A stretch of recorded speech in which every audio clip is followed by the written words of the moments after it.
आज दिनांक 17 फेब्रुवारी. आजच्या प्रवचनाचा विषय नाम भावयुक्त अंतःकरणाने घ्यावे. मला आज देवाची गरज अशी वाटत नाही हे खरे, पण ती कशी वाटेल याचा तरी आपण विचार करावा. भगवत चिंतनाने, नामाने ही गरज भासू लागते. गरज इतकी भासली पाहिजे की अन्न पाणीसुद्धा गोड लागू नये. जितकी आग जोराची तितका पाण्याचा मारा जास्त हवा, तसे जितकी देहबुद्धी बळकट तितका नामाचा जोर अधिक पाहिजे. नामात प्रेम नाही म्हणून ते घेण्याचे सोडू नये. पाण्यात पडल्यावर पुढे पोहायला येते. काशीला गेले नाही तरी काशीस जायचे असे तरी म्हणावे. त्याप्रमाणे नामात प्रेम वाटत नसले तरी नामात प्रेम आहे असे नित्य म्हणावे. नामाशिवाय दुसरे सत्य नाही, दुसरे साधन नाही असा दृढ विश्वास झाला म्हणजे नाम घेतल्याशिवाय राहवत नाही, आणि ते घेतल्याने त्याच्या सहवासाने त्याचे प्रेम येते. संत देव आहे असे म्हणतात, मीही देव आहे असे म्हणतो.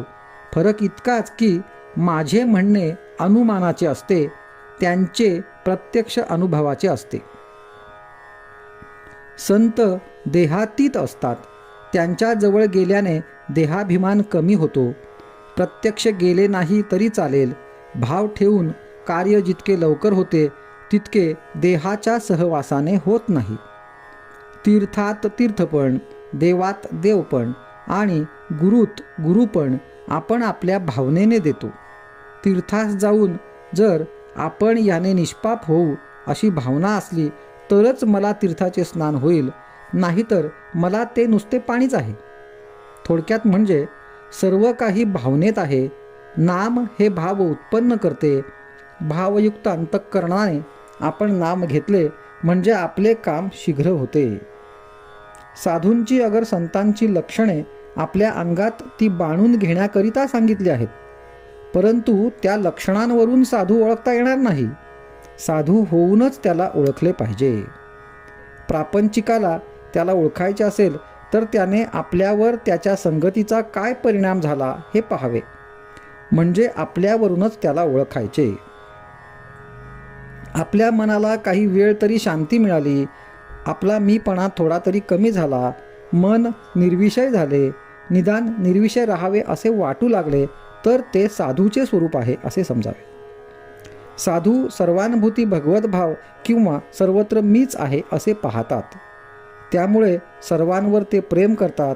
सर्वत्र प्रेम करायचे म्हणजे निस्वार्थ बुद्धीने योग्य ते करणे.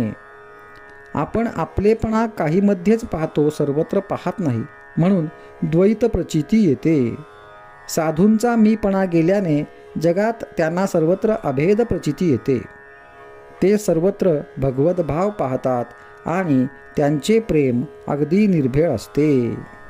आजचा सुविचार: सर्वांशी अत्यंत प्रेमाने, निष्कपट प्रेमाने वागावे. आपल्या बोलण्यामध्ये नव्हे, पाहण्यामध्ये सुद्धा प्रेम असावे.